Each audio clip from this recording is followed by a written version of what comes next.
Ladies and gentlemen, we are starting our webcast from the Moscow TV studio, from the studio of CFA Association Russia. As usually, today we are going to discuss probably one of the most emotional topics of this year in the CFA world, is the one of the CFA exam. We have many CFA candidates who join us today, and of course this is a big topic. A lot of events of this year were connected with the CFA exam. That was a dramatic moment when the June exam was postponed, was cancelled this year. And I know that there are many factors, many thoughts that CFA candidates have to face now, where it is best for them to go for to sit for the exam, whether to do the last chance of sitting on the paper exam, for the paper exam, the traditional one, or switching over to next year. So these are all the topics that we'll have to discuss today, and I'm very glad that we were supported today by the London team of the CFA Institute, and we have on our webcast Gary Baker, Managing Director of the EMEA, for the EMEA region of the London office of the CFA Institute, and Kristina Fitzhugh, Program Manager, responsible for coordination of the CFA exams and for the exam-related topics. So good afternoon, and probably I give the floor to Gary first, and then let's discuss. Let me just mention that there is a chat, so please, all the participants, post your questions on the chat, and we will transfer these questions to the guests. Thank you, Vladimir, and good afternoon, everyone. As Vlad said, my name is Gary Baker. I'm based in London. I'm Managing Director for Europe, Middle East and Africa. And what I wanted to do today was really just to sort of set the scene and try and explain a little bit about where we are, what we can see in the near future. But then my colleague Kristina has got much more knowledge and information that she can provide on some of the details of what is happening with CFA program, the exam itself, and she'll explain a little bit of that in a little bit. But what we'll then do, I'm very, very keen that we get a chance to see the questions that you might have, because we may as well start. It's obviously a very unsettling time for everyone. Anyone just in normal course of life, let alone the prospect of trying to take some difficult high stakes exams. It's a very big ask at this point. But all I can say is really a couple of things. One is it's worth it. I can speak from experience in terms of what you get from persevering with CFA program and what options, what knowledge that gives you potentially going forwards. But I accept that how you're going to get there over the next months and years is going to be uncertain for people. And I know there's a lot of concern, there's a lot of emotion wrapped up in that. So let me take a step back and just sort of try and explain how we've got to where we are. This goes back clearly to the decision that we took reluctantly but inevitably to defer and postpone the June sitting of the exams. Now, traditionally, as you're well aware, CFA program has sat twice a year, first weekend in December, first weekend in June, depending on whether you're doing level 1s, 2 or 3. Now, once we took the decision to defer that exam, obviously then there was a very big logistical exercise that kicked into place, because we had to move the registration of about 250,000 people from that June sitting to an alternative sitting. So what we did was commit to provide an exam center in every location that was due to provide that in June.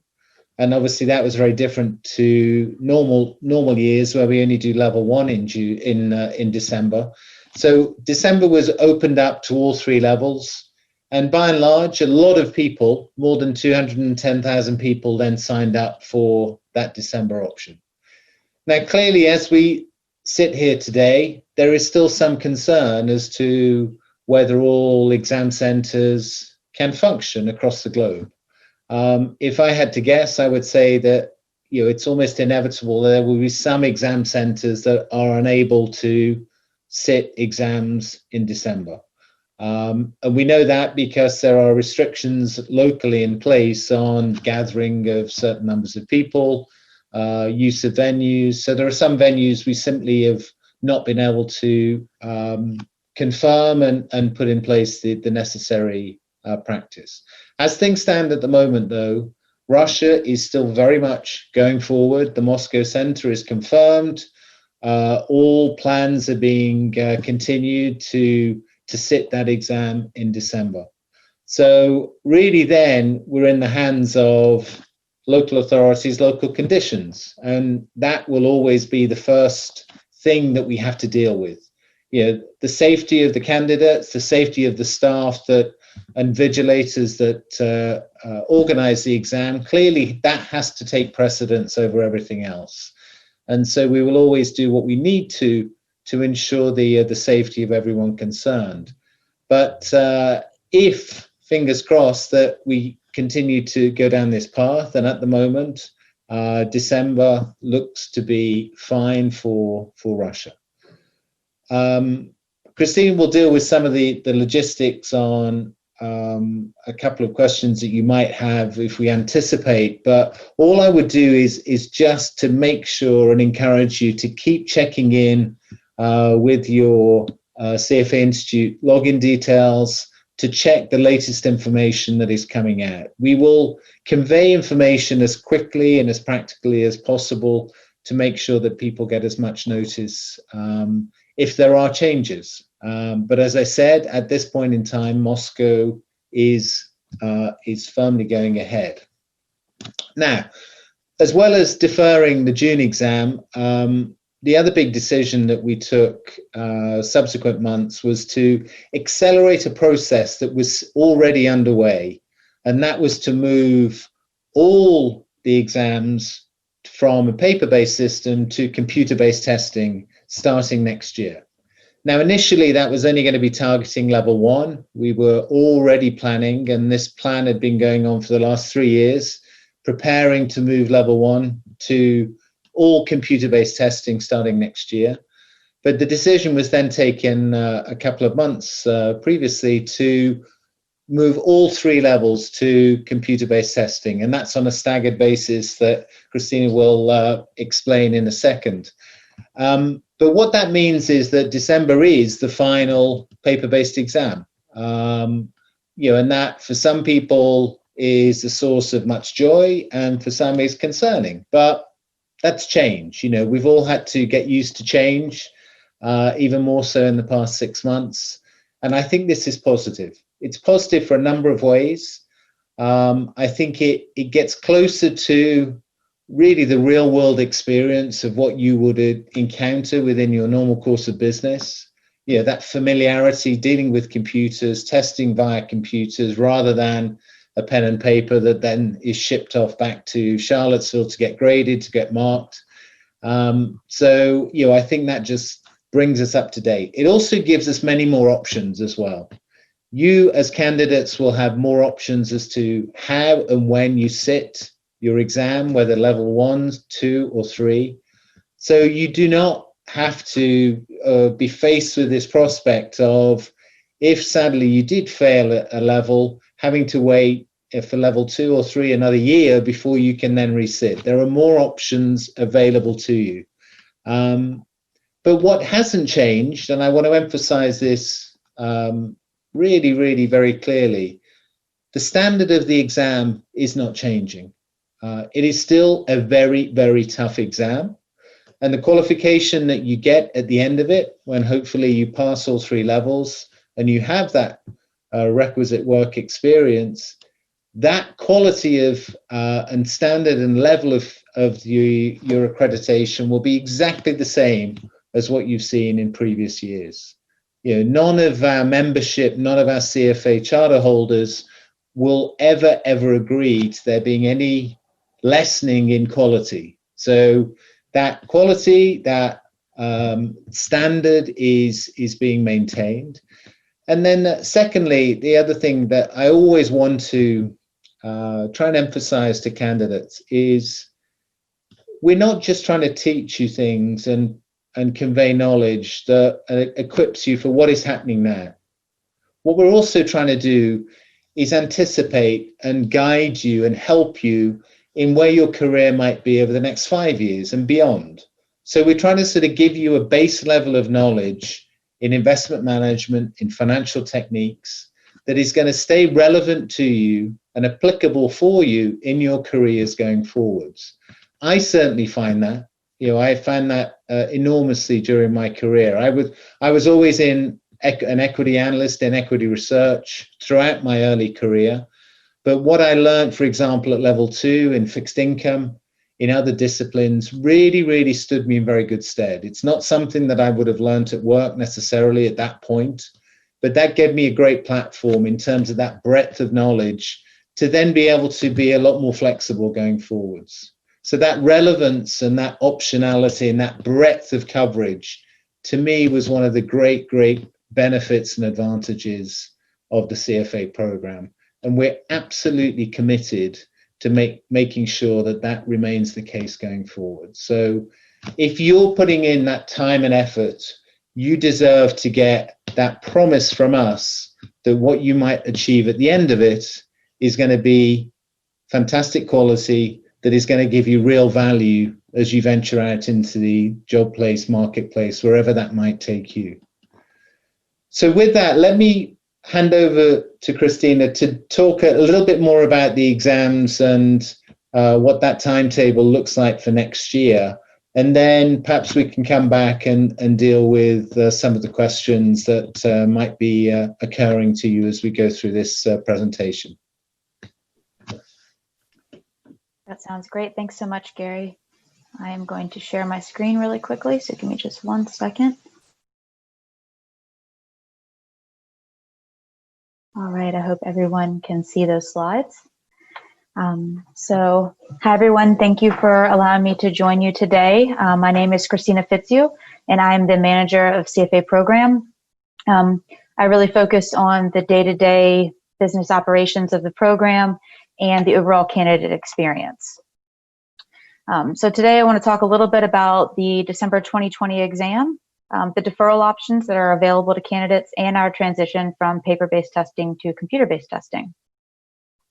So first, we'll start off by discussing the upcoming December exam. So the exam is scheduled to be held on the 5th of December. CFA Institute is certainly aware that we are still in the middle of a global pandemic, and we are monitoring restrictions and developing contingency plans in the event we are unable to administer the exam in certain locations. Some of the factors that will help us determine our ability to hold the December exam in specific locations are government compliance, venues, and shipping. For government compliance, we'll be looking at things such as lockdown rules, limits on indoor public gatherings, and availability of event permits. We will evaluate our venues to ensure that we have enough space under contract to provide for adequate social distancing, given the expected number of candidates at that particular venue. And we have to ensure that our paper exams can be delivered in a secure fashion, on time, and taking into consideration all COVID-related customs and shipping concerns for each exam locations. We will be implementing social distancing and requiring candidates to wear a face mask at the December exam. We have just developed a web page on our site that has many more details about the December exam, including what a proper face mask might look like or what additional items you can bring with you, such as hand sanitizer or alcohol wipes if you wish. So I encourage you to visit our website to get a little bit more detail about what you can expect for the exam day in December, given that it is occurring in the middle of a pandemic. And of course, as Gary mentioned, this will be the last paper-based exam. So we do understand that there are some candidates who may wish to delay their exam due to the ongoing pandemic. So we are offering a one-time deferral option to June 2020 postponed candidates who have not re-registered, and for candidates that are currently registered for the December 2020 exam. So what this means that is, if you wish to transfer out of the December exam, you can do so, and you can select any exam in 2021 that is available to sit instead. So you must make your selection by the 20th of October, though. This is a really key date to remember. If you miss this deadline, then you will forfeit your deferral option. So if you're thinking maybe December isn't the best option for you, or if you were postponed from June and have yet to make a decision, please go in, take advantage of this deferral that's on your account. You can go in and register for the exam of your choosing. If you do wish to take advantage of this deferral, then there is action required on your part. So if you're a current December candidate, you'll need to log into your account on CFA Program's website, navigate to the CFA Program tile, and withdraw from the December exam. After withdrawing, you'll be able to re-register for any available 2021 exam at no cost, as long as you take action by the 20th of October. We also have some screenshots on our website if you have questions about how exactly to defer from or withdraw from the December exam. But it's pretty self-explanatory once you get into the CFA Program tile. If you're a June 2020 postponed candidate that is not currently registered for exam, you simply need to log into your account on CFA Institute's website and register for the exam of your choosing in 2021. Again, if you want to take advantage of this deferral option, you need to take action by the 20th of October. So as Gary mentioned, we are moving forward as originally planned with the exam in Russia, but in the event the December 2020 exam is canceled, CFA Institute will notify candidates immediately. As soon as we have made that determination and are set on our side, we will communicate with candidates. If your test area is affected, you will have one of two options. So the first is a deferral to any available exam in 2021, and the second is a refund. Refunds are only available for candidates that have been twice impacted. So if you're registered for the June 2020 exam, which was postponed, and then your test area in December is canceled or postponed, you would be eligible for a refund. We'll be sending all of this communication to candidates via email, so please ensure that you're reading any messages that come from CFA Institute and confirm that your email address on file with CFA Institute is accurate. Now let's talk a little bit about the shift from paper-based testing to computer-based testing. So the CFA program has been administered via paper and pencil since the first exam in 1963. So it really is a historic milestone for us to transition from paper-based testing to computer-based testing. Beginning in 2021, all levels of the CFA program will shift to computer-based testing. Level 1 will be offered 4 times a year, and levels 2 and 3 will be offered 2 times a year. So with this shift to computer-based testing does come some changes to the format and frequency of the exam. There's a couple of different areas here I want to highlight, but the first is scheduling. Candidates will be able to choose a date and time within a specified window that works best for them, as opposed to the one date and time that's currently offered to all candidates for paper-based testing. You'll have the option to change your exam appointment if needed. So when you register for a computer-based exam, you'll go into the system. You can pick your exam appointment that works best for you at the location that you prefer. All that will be available in the system for you to see.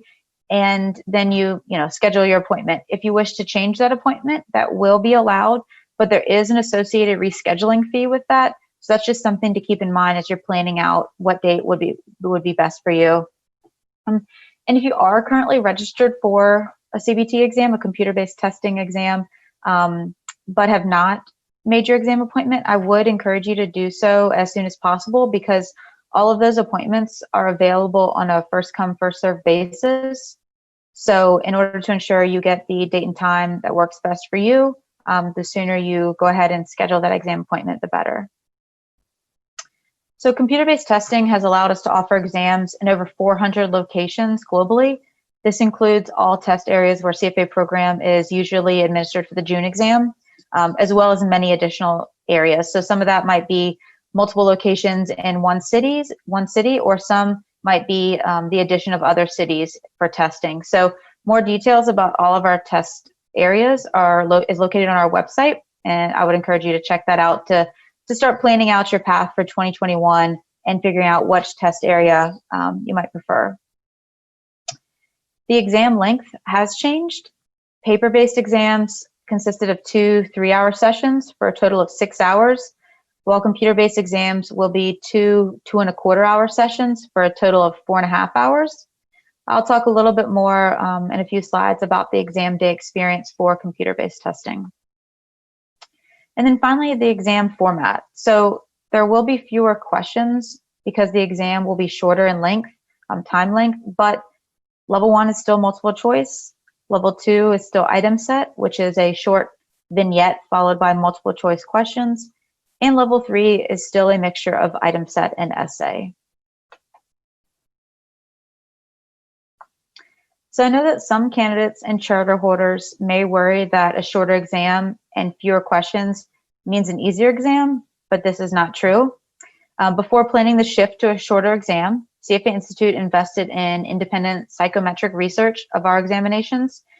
And this outside research found that the incremental information produced by 1.5 hours of additional testing was negligible. So in other words, we already have sufficient information after 4.5 hours of testing to reliably determine whether a candidate should pass or not. We're not gaining any additional information with that extra hour and a half. So we are confident in our decision to shorten the exam because we would not be losing any valuable information. The test remains just as hard as it has been in the past, even with the shift to computer-based testing. And one more thing I wanted to mention was that all 2021 exams will be based on the 2020 curriculum. So if you started studying for June 2020 or currently studying for December 2020 and decide to move to an exam in 2021, that studying won't go to waste. We'll still be using the same curriculum. We'll still be testing on the same curriculum. So all of that information is still completely relevant. So why do we decide to shift to computer-based testing? There are many benefits associated with computer-based testing. These are some of the key ones. The first for us is greater flexibility. It allows us a lot of flexibility to adjust in a changing landscape, which right now is particularly helpful given the current environment of a global pandemic. It's also more convenient and offers smaller testing rooms with fewer candidates, which allows for proper social distancing. The size of computer-based test centers varies by location, but I mean, we'll generally see around a maximum of 25. Sometimes we can get up to 80, but it's more likely that the test centers around you will be around a maximum of 26 candidates in the room at any given time. And the shift to computer-based testing has allowed us to increase the number of times we offer the exam each year.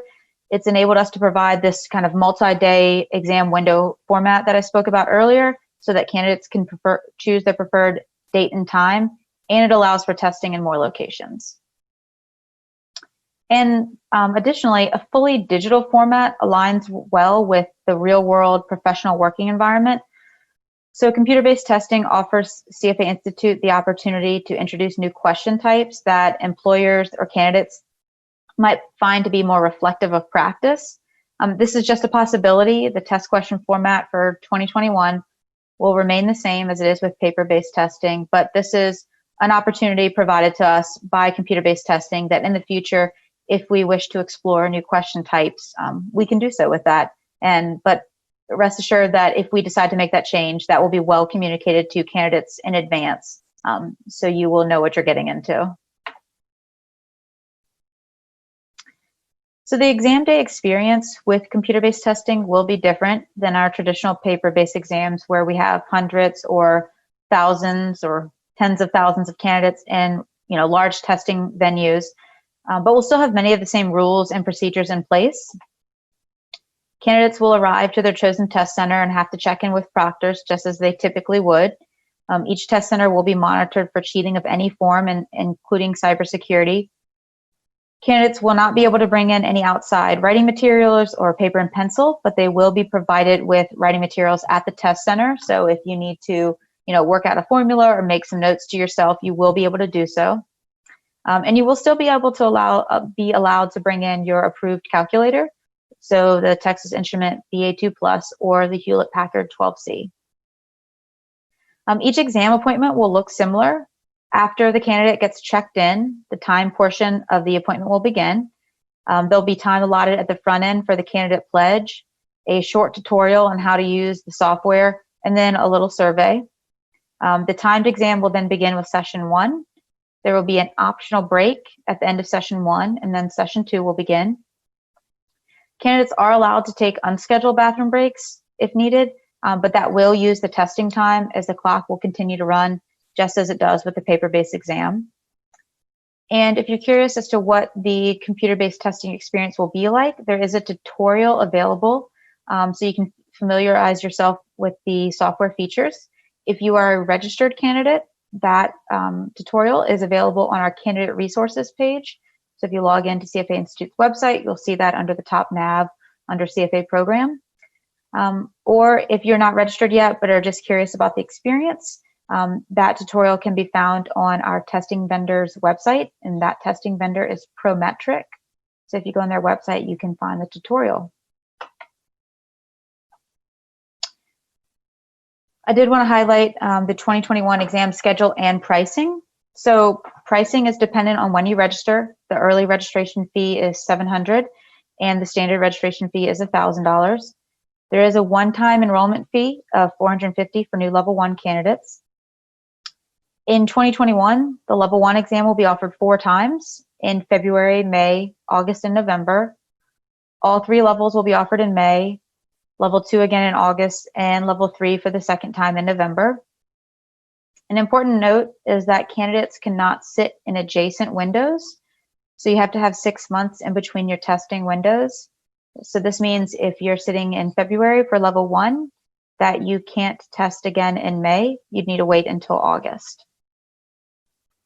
The full registration schedule with all of our deadlines and exam windows is available on our website. It's a lot of dates, so I did not throw that up here, but please visit our website. You can see the registration deadlines for early and standard registration, all of the scheduling and rescheduling deadlines, and the full length of all of the testing windows to determine if that fits with your future plans.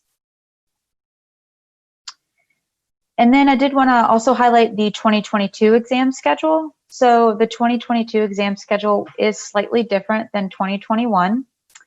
There are no changes to the level 1 or level 3 testing windows, but level 2 will be tested in February and August instead of May and August. The 2021 schedule is slightly different because we accelerated our implementation of computer-based testing for levels 2 and 3, but this schedule for 2022 will remain in place for the foreseeable future. So for 2021, level 2 will be tested in May and August. 2022 and beyond, level 2 will move to February and August. So that concludes the presentation with the slides I have. Again, thank you for allowing me to participate in this event. And as Gary mentioned, we are happy to answer any questions that you may have.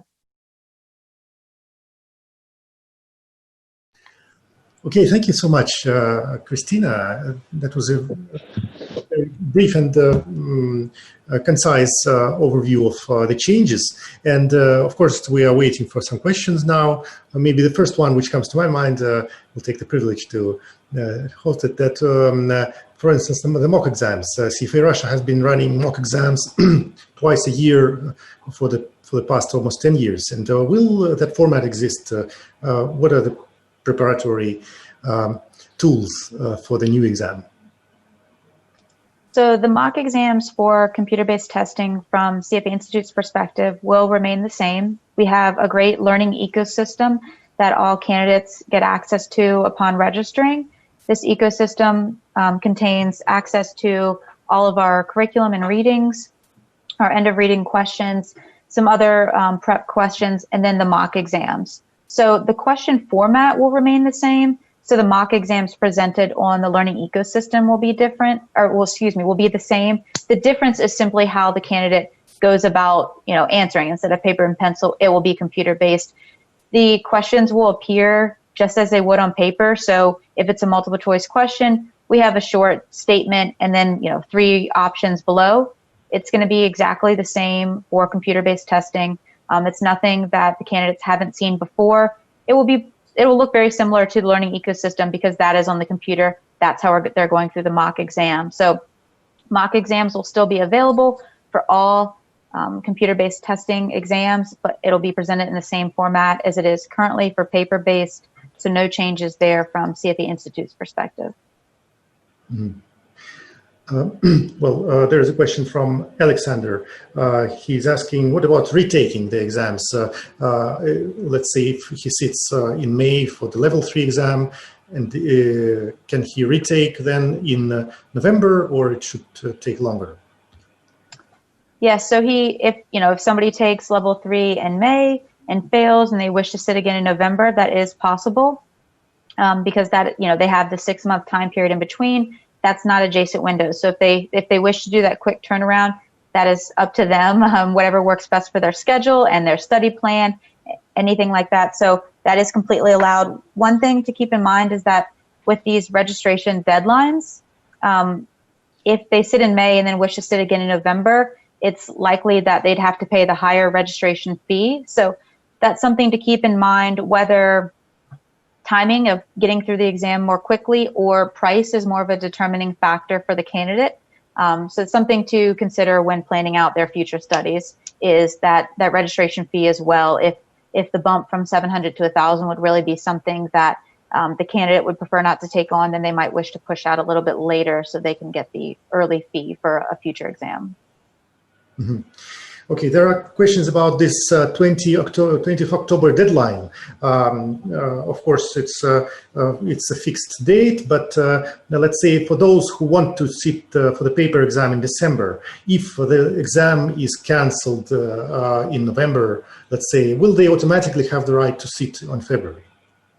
Yes. So if CFA Institute is forced to cancel a December exam because local regulations change and it's after the 20th of October, candidates will have a deferral added to their account so they can right away go ahead and register for any of the available exams in 2021. And the February exam registration does not close until the 7th of December. So if they're a level 1 candidate and they wish to sit in February, there's still time to register. If they've been twice affected and they don't want to take advantage of the deferral, then we will email them instructions on how they can request a refund. But we will take care of them. If a cancellation is forced after the 20th of October, they will have that deferral option available to them for all of 2021.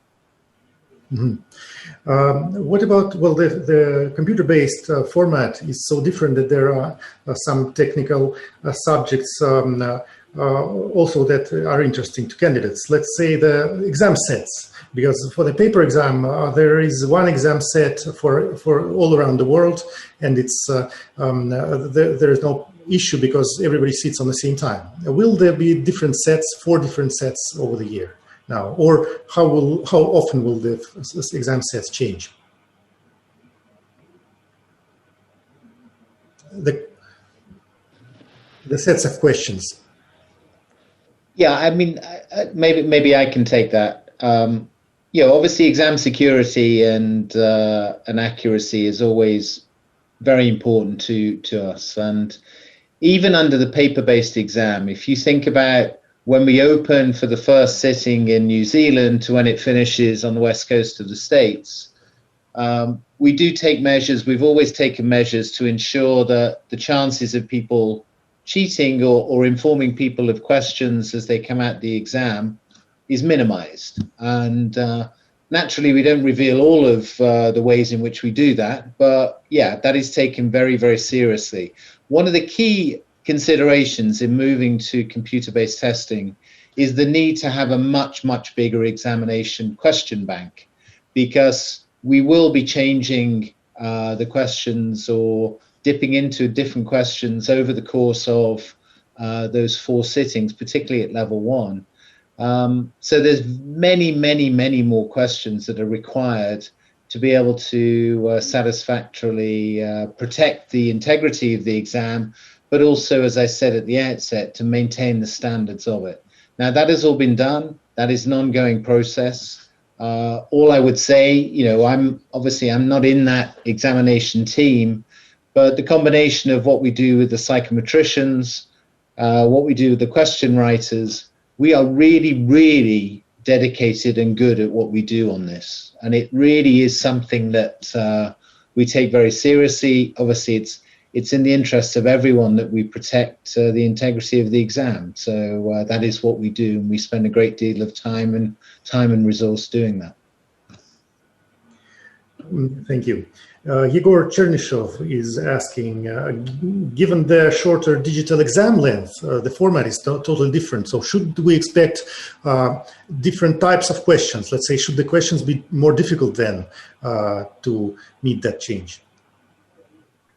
We are still using the same guidelines for writing our exam questions for computer-based testing as we do with paper-based exams right now. So I don't think there's any reason to anticipate that the questions will be easier or more difficult than they are with paper exams. And as Gary mentioned, we have a lot of analysis that goes on, psychometric analysis that goes on the back end to ensure our questions remain fair throughout all of the exam administrations. If I could add maybe a couple of things. You know, one of the questions we've received in previous sessions is, you know, will I know my result immediately because it's computer-based? And the answer there is no. We still have a process by which a passing score is evaluated, and that's based on this premise that we want to ensure consistency over time. So that if the quality of the exam 5 years ago, if you pass that, and you pass it now, that should be equivalent in some way. Now, clearly they're different exams, the content may be different, but because of that process of setting a passing score, then that enables us to be able to maintain a consistent standard across all of the exams. So an instant result is not going to be available, even though it is computer-based. The other thing, though, over time, I think, yes, there is a possibility that we'll have the provision or the capability of including maybe more data. So questions could be data driven. You may be given a spreadsheet. You may be given some data to analyze. You know, and that flexibility is provided obviously by a computer-based environment, whereas, you know, on a paper-based, you are much more set as to what the format can be. So that'll be something that we will be looking at for the future. But as has been said already, it's you should expect no huge change immediately. These things will be phased in over a great many number of years. Mm-hmm. Well, there is a question connected with refunds. If someone registered on a late deadline for December, and then wants to change for the February, and it's an early deadline, the price is different, like there is a $300 change, a difference in the prices, will that be refunded? We are not providing any sort of partial refunds. So if the candidate has been affected twice, they can choose to get their full refund and then re-register at an earlier deadline if they want that difference in price back. But otherwise, if they're a native December candidate, if, you know, level ones that came in, they did not register for June, they will simply have a deferral to any of the exams in 2021, regardless of which exam they pick. They will be using that price exception, so no refunds will be given. Mm-hmm. Jane is asking, some people are worried, in fact, that the new CBT exam could have issues, to be organized at all next year, because it will be first time it will be run. So Jane is asking if she withdraws from CFA from December paper exam, and then it turns out that the February exam will not take place, and it will if this becomes clear by December, can she come back and sit on the December exam? So probably the question is wider than this. How certain we are that how well established are the procedures for the CBT in different countries? How sure can we be that CBT will start on February and go on schedule? If I could maybe start with that, then Kristina can deal with some of the other questions as well. But I mean, maybe 3 comments I would make on that. This isn't just CFA taking all of this heavy lifting on. You know, I mean, we have a couple of very significant partners who are. This is all they do. They are professional examiners, if you will, in terms of exam center administrators. And we've worked with them for many, many years. They work with other bodies as well. They're very, very, very well aware and used to computer-based testing. So really the change in computer-based testing is from us in terms of putting our exam into that network. That network exists. It is very reliable. It's been very robust. That was part of the process of evaluation that we did to make sure that the partners we chose across the globe were reputable, reliable, and had a very strong track record. So we're very confident that the mechanics of this should be very reliable. However, clearly we could still be dealing with the world in a pandemic at that point. So in terms of there could still be restrictions on, so even with vastly reduced numbers and the flexibility that CBT provides, there could be instances where exams are cancelled again because of advice or restrictions at that particular locality. So obviously we can't make any guarantees or promises. All we can say is that we are doing the very best that we can, and we're confident that that process of putting that first CBT exam on is on track, and we're confident that that will happen in the areas in which we say that will be happening. One final point though, and this is one reason why computer-based testing on the surface, yes, absolutely, it gives you a lot more flexibility, confidence, gives you a lot more options. But we administer a global exam, and that creates some enormous logistical challenges. And what we are always keen to do is we've got to give people the very best opportunity to be able to pass the exam. We set a tough curriculum. We're not then trying to torture you on the day you're trying to take the exam to make it as difficult as possible for you to take the exam. That is just not in our interests at all. But what we want to do is give you every chance to be able to sit that exam in an acceptable surroundings with a reliable interface, so a reliable internet connection that is going to give you that opportunity to do so. Now, by and large, that is now possible, but there are certain localities in which we administer exams where that may be a bit more unreliable. And so, clearly there will always be concerns about whether people can find, reliable connections. So that's always something that we also bear in mind. And also, final point, that's also one of the issues that we have about what they call remote proctoring. So being able to take the examination at your own home or wherever it might be. We are still unconvinced that the technology is quite there to be able to enable us to administer that in your own home. And in addition to that, there are many, many countries where it would be really unfair on candidates to expect them to be able to sit in their own home on a reliable internet connection for 4 hours to take the exam or for 5 hours to take the exam. So we're always trying to think of the fairness of this as well as reliability, operational considerations as well. Thank you. Kristina, if you want to add anything to that, sorry. Oh, that was great. The only point I'd add is I think this was at the beginning of the individual's question, is that if you elect to move out of December, you cannot move back into December. So that's kind of a final choice that they need to make. There's so much planning on the back end that we have to do to make sure that we have proper seats and exams and all of that for people. So we can't allow anyone to come back into December.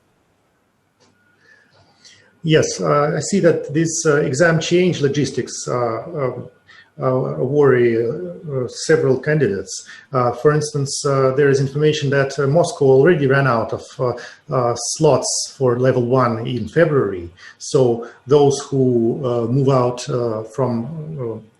choose not to take the December exam, what choice will they have then if they cannot be readmitted to December?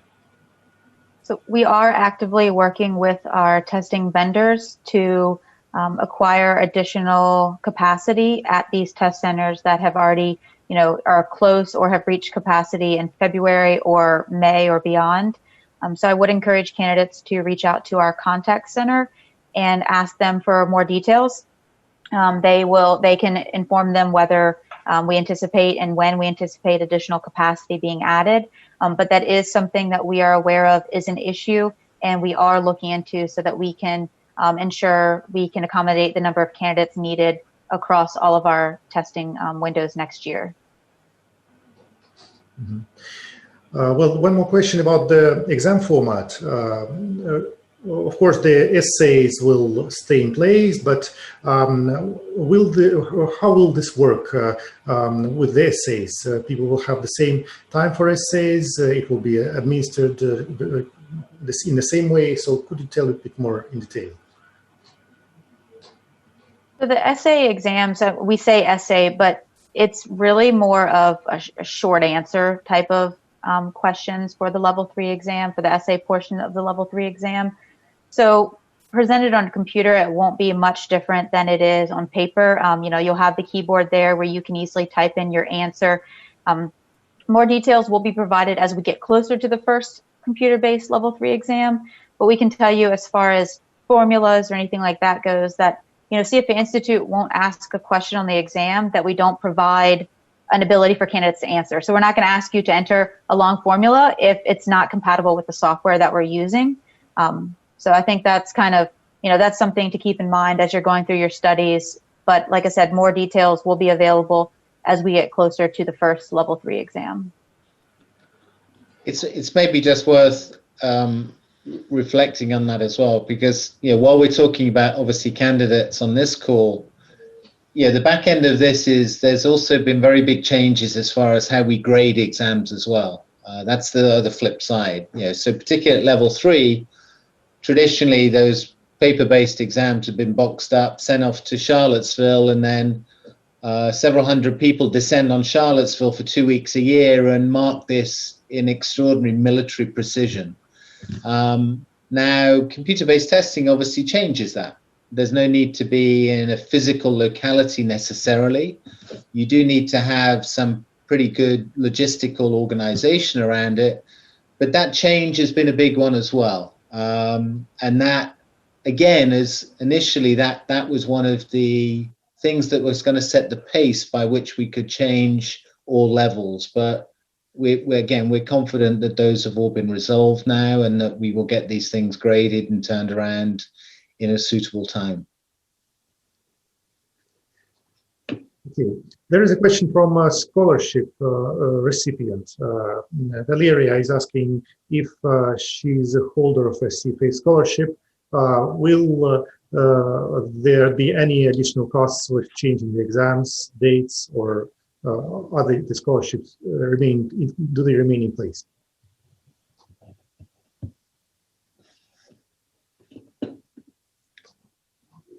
Kristina, do you know the answer to that? I must say I do not know a detailed answer to that. Looks like we may have lost Kristina. While Kristina is restoring the connection, maybe there is one question that already could be addressed based on the previous information. Alexander is asking, if I fail in December, can I register in February? So obviously, I understand that the deadline for February exam is in December, and he can only learn if he failed in January. So yeah, and again, I just emphasize you can't immediately sit in the next exam. So if you fail one, you can't sit the next window. You have to pause one window to then retake. Mm-hmm.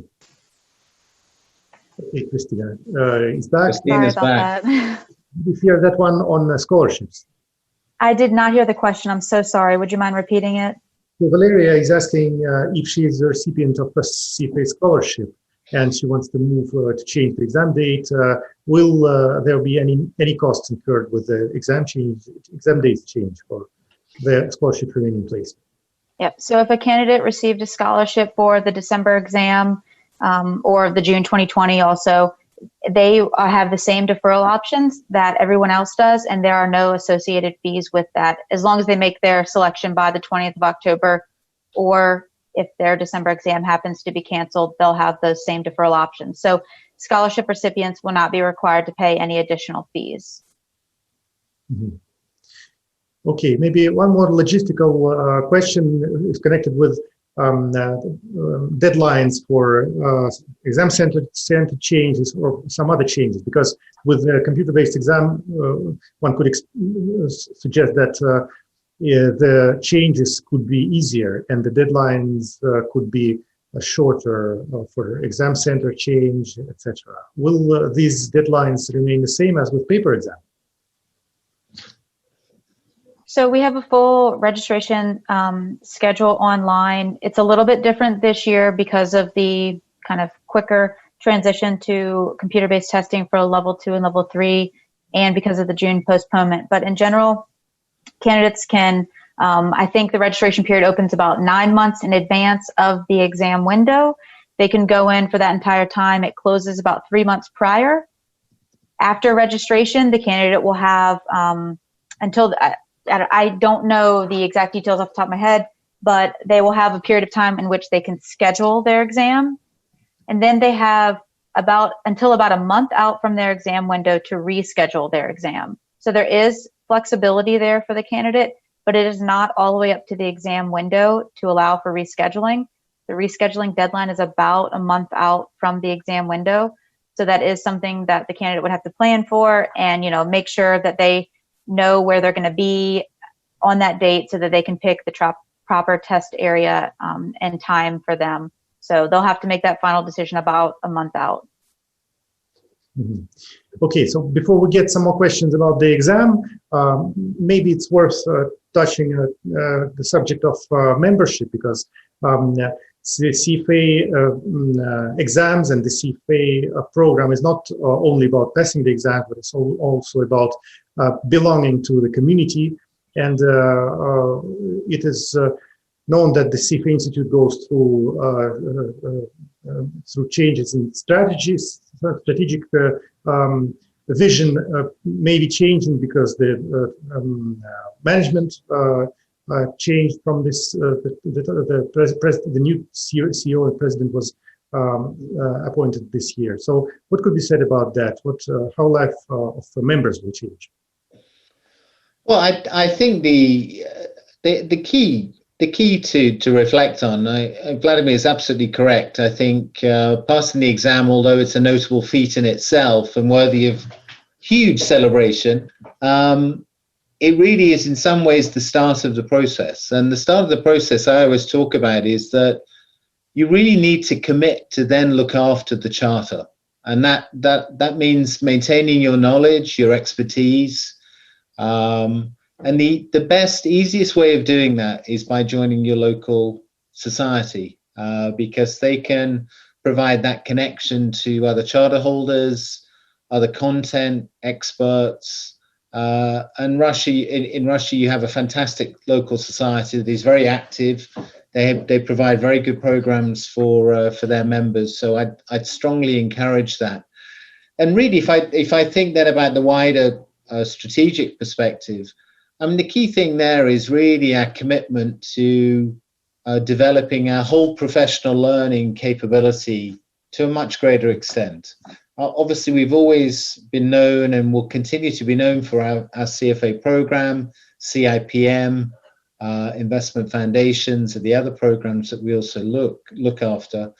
But what you will find going forwards is really a much clearer commitment to education across the whole financial ecosystem, whether that's soft skills, hard skills, AI, ESG, different certificates that will be provided so that people can maintain, they can retrain as appropriate, but they can retain that knowledge and make sure that you stay relevant. You know, we always talk about relevance of the exam itself, the credential, but you have a responsibility as well to maintain your own relevance. And that is done through knowledge, reading, networking.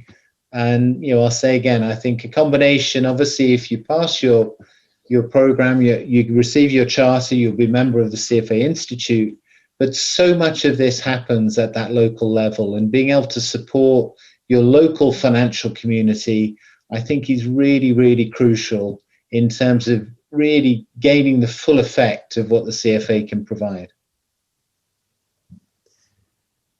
Yes, that's right. Thank you very much for emphasizing this. And I want just to remind the CFA candidates that as soon as you pass level 1, you are eligible to join the CFA Institute and CFA Society. You can become member. And there are many opportunities and many things to do, both in terms of professional growth, education, but also volunteer opportunities and networking and participation in advocacy in the local market. There is one question. Well, probably it worries most worries the candidates. It's already been answered partially, but about the December exam and the lack of slots for February. So if December exam is cancelled, does this mean that in fact candidates will have to register for May, or there is a high chance that there will be sufficient slots in February? Yes, I say there's a high chance that there will be enough slots in February. It's something that we're actively working on, so we hope to have more details about the February centers that have already reached capacity very soon, because we are aware that that's a potential issue if the December exam is canceled in some areas. So something we're working on, very high likelihood that there will be capacity for candidates that wish to sit in February. But we can, follow up with more details once we have them. Well, I think that was a very fruitful and very detailed conversation. We reached the hour, and I hope most questions have been addressed. Probably we have time for the last one. No, but that's it. We don't have really new questions. Great. I feel things are much more clearer now because there are many questions that the society could not address, and now things became much clearer. And I think the options are fairly straightforward for the candidates with their choice of the December paper exam, further dates, or choosing between that. So thank you again. Just to remind you, what was the date for the deferral again, Kristina? The 20th of October. Yeah, so really bear that in mind. If you are going to take action, do so by that time, otherwise you will lose that option. And meanwhile, just keep checking the websites because information will come out through that as quickly as we possibly can.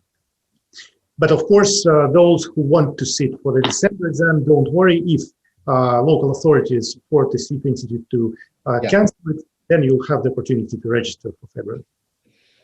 Very best of luck to everyone. Good luck, good concentration for the upcoming exam, for the preparations, and hope to see you back on our programs because many more issues are to be covered. Thank you all. Thank you. Bye. Bye.